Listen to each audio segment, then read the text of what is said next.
By the end of March, more than 34,000 people had applied for the visa. But because of the pandemic, very few have arrived. But the good news is, because from Monday, Hong Kong became a green list country, now we'll have a better idea of how many arrive. We think between a quarter and a third will choose London as the destination, but it's early days yet.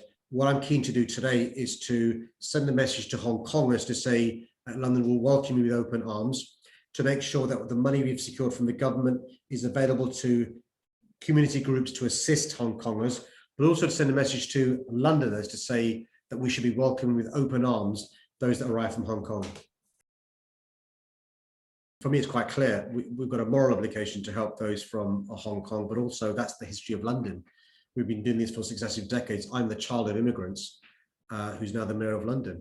And so we're not going to change. So the three most important words I use when it comes to those arriving from overseas is London is open. Hundreds of thousands have left because of the pandemic and because of Brexit. So look, we've got record numbers of vacancies in relation to the job market in London. There is a housing crisis in London, and that's not because of Hong Kongers. That's because the supply of housing hasn't met the demand, and the wrong sort of housing. And it's really important not to point the finger at Hong Kongers for these problems that have pre-existed Hong Kongers arriving.